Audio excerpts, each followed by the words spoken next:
Dari pertama masuk Malaysia kemarin itu, Malaysia tuh bersih. Di dalam kota ini juga bersih banget. Di sebelah Mont Kiara ini ada kampung pas sebelahan gitu ya, kampung Segambut, itu juga bersih kok.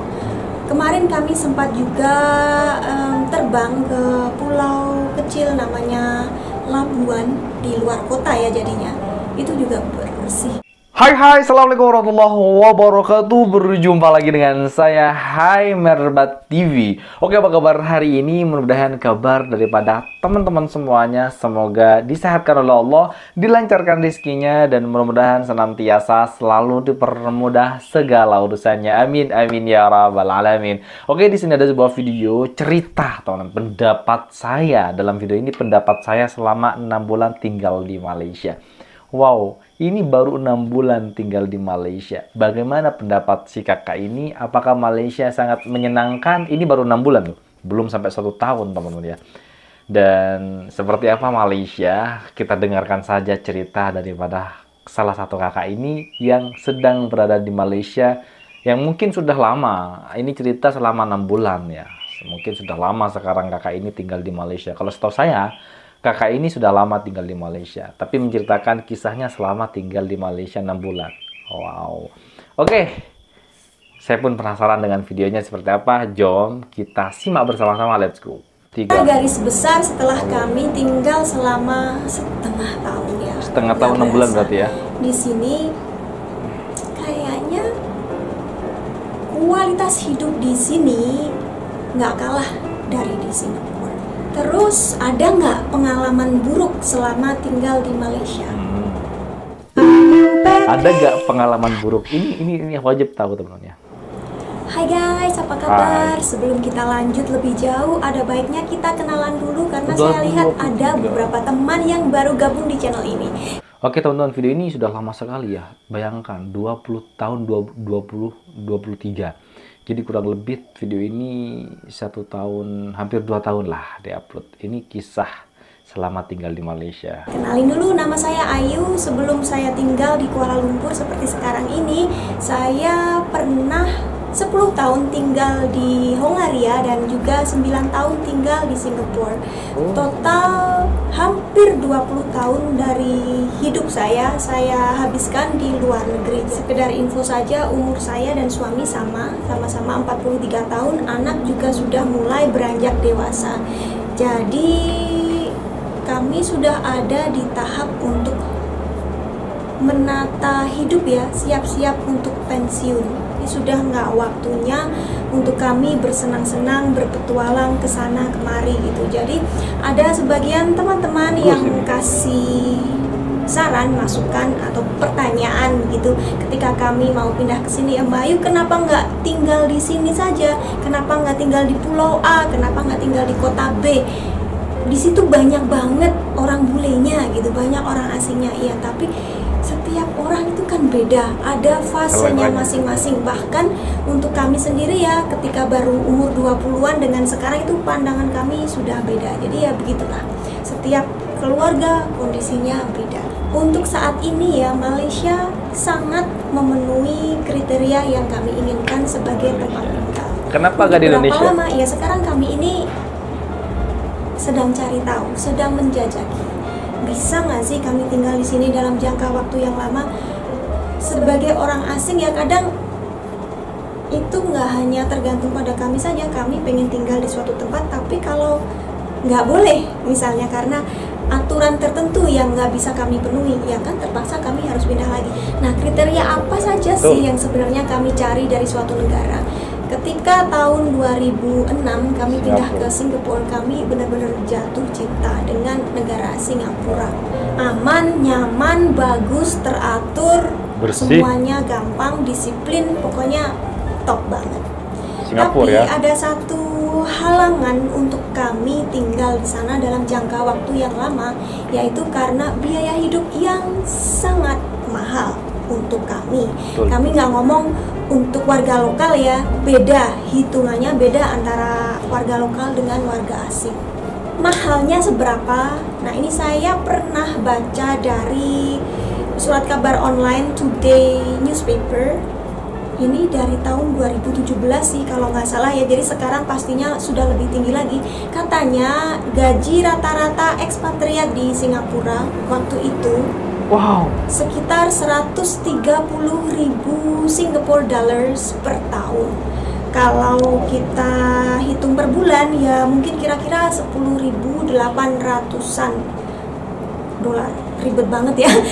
Mungkin gampangannya 10.000 dolar per bulan. Ini setelah dipotong pajak, kira-kira segitu ya. 10.000 dolar itu banyak banget teman-teman. Kalau dirupiahkan 111 juta rupiah per bulan. Tapi untuk satu keluarga asing di sana bisa jadi pas-pasan, tergantung ada berapa anak, ada berapa anggota keluarga dalam keluarga itu sendiri. Kita hitung-hitungan. Saya ngecek kemarin rumah tempat tinggal kami di Singapura dulu, kondo dengan 2 kamar tidur. Ini bukan di tengah kota, bukan di Orchard Road ya, di pinggiran saja, East Coast Park. Dan ini kondonya kondo lama. Dari tahun 99, sudah tua ya. Harga sewanya sekarang adalah 4.000 dolar per bulan. Lebih dari 40 juta rupiah. Mungkin teman-teman bingung karena rupiah, dolar, ringgit ada banyak mata uang yang saya gunakan di sini ya. Kita nggak usah perhatikan mata uangnya, jumlahnya saja. Jadi gaji 10.000 dipotong sewa rumah 4.000, itu tinggal 6.000 kan. Kemudian sekolah anak di sana kalau orang asing ya bisa masuk sekolah negeri, tapi sekarang ini karena makin banyaknya orang asing makin susah untuk masuk sekolah negeri. Jadi kebanyakan mereka akan sekolah di sekolah internasional yang mana harganya nggak murah. Saya ambil contoh Chatsworth International School. Itu untuk middle school SMP per semesternya kalau nggak salah berapa ya? Sebentar saya lihat. Bentar teman-teman. Besar sekali gaji di Singapura ya. Sampai 10.000 Singapura dolar atau dolar Singapura lah. Itu kalau dirupiahkan setara dengan 111 juta per bulan. Tapi sayangnya uang biaya hidupnya itu mahal teman-teman ya, sehingga uang sebanyak 111 juta per bulan itu bisa tidak cukup. Low battery.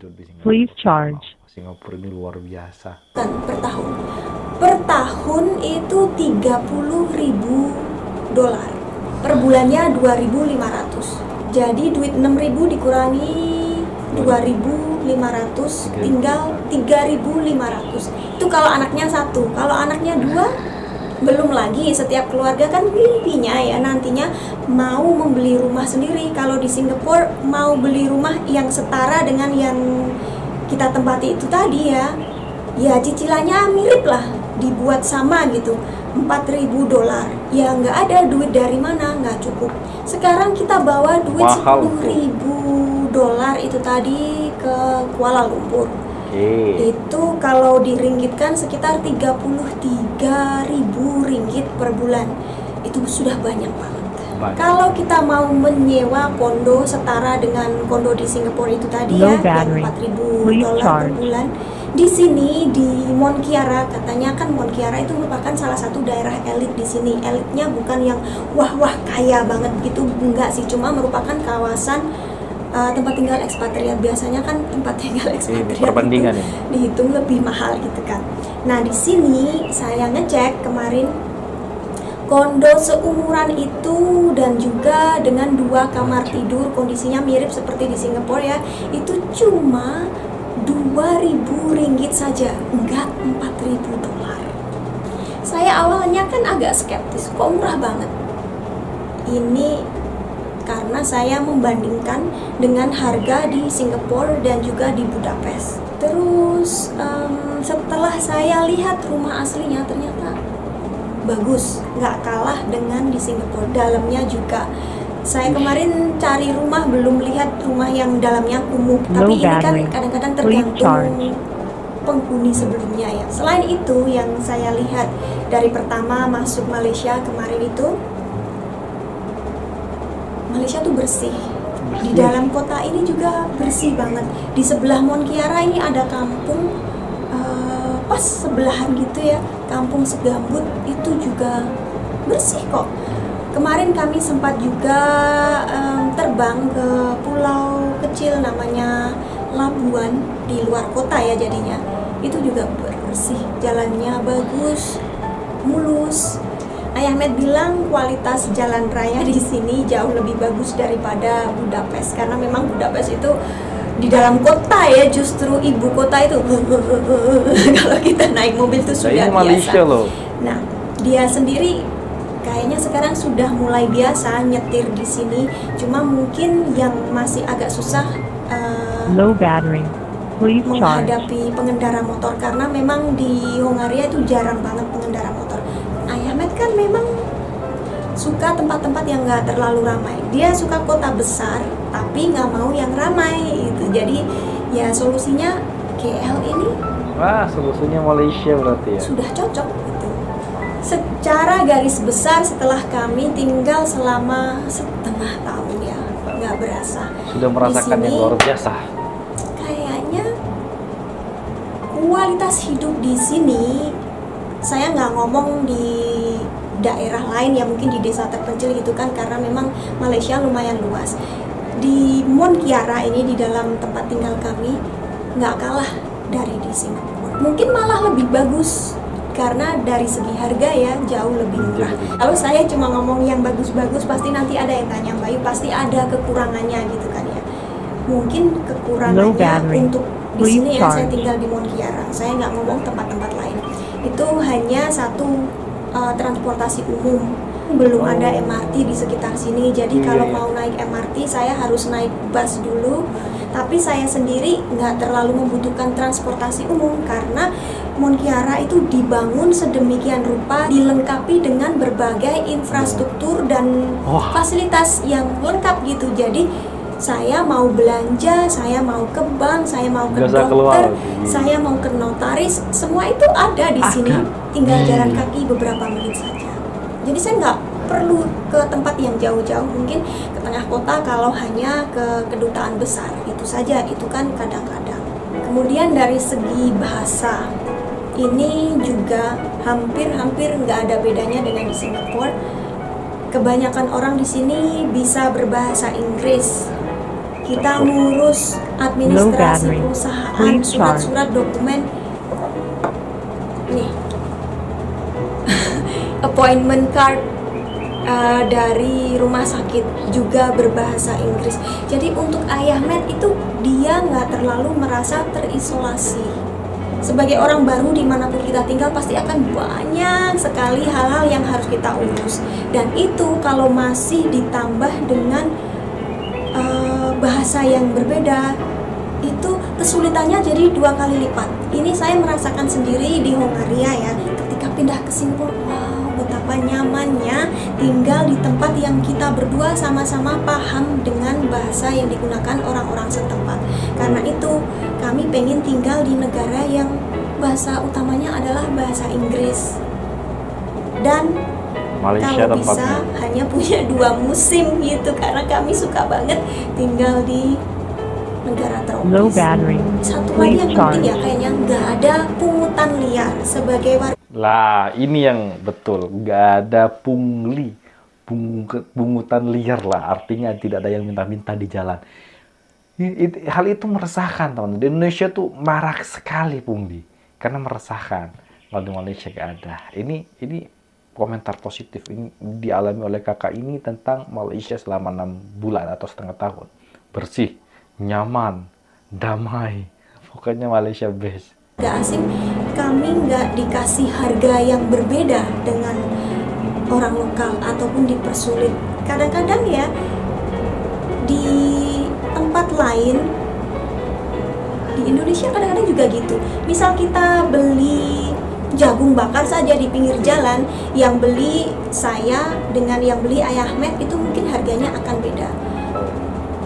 Ini Tidak sama rata. Low di battery. Hongaria pun Please kadang-kadang juga charge. gitu. Di tempat-tempat wisata biasanya gitu kan. Begitu mereka tahu kita turis, pasti harganya akan dinaikkan. Tapi di sini sejauh itu saya belum pernah menemui. Gila, itu Malaysia Kemarin kelebihannya. pernah baca berita ada turis potong rambut di sini yang Ya. di-charge jauh lebih mahal daripada orang lokal gitu. Untuk potong rambut di barber di-charge 120 ringgit atau berapa. Nah, itu mungkin saking nggak umumnya itu jadi viral, jadi berita di mana-mana gitu kan. Kemudian kementerian apa gitu yang bertanggung jawab untuk masalah ini, saya baca ini mengikuti gitu. Berita kayak gini aja jadi berita viral saking nggak umumnya gitu kan. Kementerian apa itu tadi yang bertanggung jawab untuk masalah ini menyelidiki kasus ini gitu. Ini nggak boleh gitu. Kita kasih harga ke orang asing dengan kasih harga Low orang lokal battery. ya harus sama. Please charge. Katanya sih gitu. Jadi bagus banget. Oh iya, satu lagi observasi saya, orang di sini nggak pernah minta foto kalau ada bule lewat. Mungkin karena mereka sudah terbiasa lihat orang asing ya. Jadi kita keluar di jalan, di trotoar gitu pasti ada orang bule. Kalau mau minta foto dengan bule ya mungkin bosan sendiri kan, saking banyaknya. Terus ada nggak pengalaman buruk selama tinggal di Malaysia? Ini yang saya tunggu-tunggu. Jadi gini ya, sebelum kami pindah ke sini kan kami sudah punya ekspektasi Malaysia itu nanti seperti apa. Dan karena sebelumnya kami sudah tinggal di Singapura dan sering mudik ke Indonesia sebelum pandemi ya, kami setahun sekali pulang ke Indonesia. Jadi saya dan ayah Matt, bahkan Matt sendiri itu sudah punya gambaran paling Malaysia ini ya di Low tengah-tengah battery. antara Please charge. Indonesia dan Singapura, nggak jauh beda. Dan benar sekali, di beberapa hal mirip dengan Singapura, di beberapa hal lainnya Power mirip on. dengan di Indonesia. Untuk birokrasi ya, kalau kita ngomongin Singapura itu salah satu yang terbaik di dunia. Jadi kayaknya nggak adil kalau kita membandingkan negara lainnya dengan Singapura. Dan juga ini mungkin ada hubungannya dengan populasi negara itu. Negara kecil, jadi kalau mau ngurus apa-apa ya antriannya nggak mungkin seberapa banyak. Kalau dibandingkan dengan negara lainnya, Hungaria, Malaysia atau Indonesia, populasinya banyak banget kan, pasti antriannya juga panjang. Jadi nggak adil memang kalau dibandingkan. Tapi kemarin saya ada baca artikel ini dari tahun 2020 ya, belum terlalu tua. Katanya Malaysia menduduki peringkat nomor 9 sebagai negara paling susah untuk menjalankan bisnis. Pengalaman saya is not that bad gitu, masa sih? Dan juga ini kan nggak jelas perbandingannya dengan negara mana saja. Apa dibandingkan dengan Afghanistan, apa dibandingkan dengan negara-negara di Afrika, saya nggak tahu. Tapi yang jelas nomor 1 di peringkat ini tadi adalah negara saya, Indonesia. Ini sekali lagi untuk warga asing ya, bukan untuk warga lokal, karena saya tahu sekali untuk warga lokal di Indonesia dan mungkin juga di sini untuk membuka bisnis gampang banget. Di Indonesia kita mau jualan gorengan di depan rumah, kita mau jual buah-buahan dari kebun, itu ya sudah saja jual di depan rumah, boleh tanpa izin yang susah-susah gitu kan. Sementara pengalaman kalau di Hongaria, saya nggak pernah punya pengalaman sebagai warga asing yang membuka bisnis di sana, tapi sebagai warga lokal saja. Suami punya perusahaan di sana juga kan, itu sudah susah gitu, apalagi kalau warga asing. Ini warga lokal ya, dia harus menyewa akuntan, menyewa lawyer, kemudian setiap kali dia membuat invoice untuk klien dia, itu invoice-nya akan langsung terhubung dengan kantor pajak di sana. Nah, itu kan dia harus punya aplikasi tersendiri, harus beli aplikasi tersendiri. Dan bayangkan kalau tukang gorengan, tukang buah-buahan di sana juga harus mengikuti aturan ini guys, harus beli aplikasi gini, harus bisa menginstal, menggunakan, harus bayar pajak sesuai dengan aturannya. Di sana setiap pendapatan ada pajaknya. Itu kan sudah susah banget. Padahal warga lokal, gimana kalau warga asing gitu. Tapi saya nggak tahu lagi. Pokoknya ini ada peringkat seperti itu. Dan Singapura termasuk salah satu negara yang paling gampang untuk berbisnis. Oke teman-teman semuanya, itulah video reaction hari ini dan itulah kisah dan cerita orang asal daripada Indonesia asli teman-teman ya, yang menceritakan pengalamannya selama 6 bulan tinggal di Malaysia. Ternyata tidak ada negara di Indonesia di Asia ini senyaman negara Malaysia. Kenapa saya mengatakan nyaman? Sesuai dengan fakta apa yang telah dikatakan oleh kakak barusan adalah dari kenyamanan, dari biaya hidup, dari kebersihan, dari sedikitnya pungli atau tidak ada sama sekali, itu negara Malaysia. Kenapa saya mengatakan demikian? Benar, hidup di Indonesia biaya mahal, pemasukan nggak ada, itu sulit. Di Singapura biaya pemasukan besar, biaya pun besar, tapi di Malaysia pemasukan besar, biaya hidup kecil.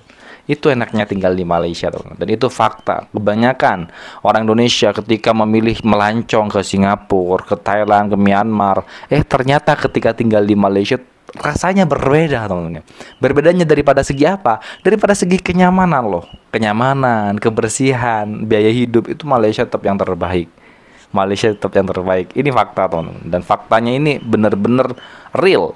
Karena dari banyaknya TKI mengakui hal itu hampir sama seperti itu, teman ya. Jadi buat kalian yang tidak setuju dengan apa yang diucapkan oleh kakak barusan, silahkan komen.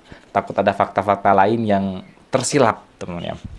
Jadi itulah video reaction hari ini. Jadi buat Anda semua yang suka dengan video ini, silahkan please bantu dengan cara menekan tombol like, komen, dan share pada video ini. Dan jangan lupa di subscribe pada channel ini, teman-teman ya. Baik, kita akhiri, wassalamualaikum warahmatullahi wabarakatuh.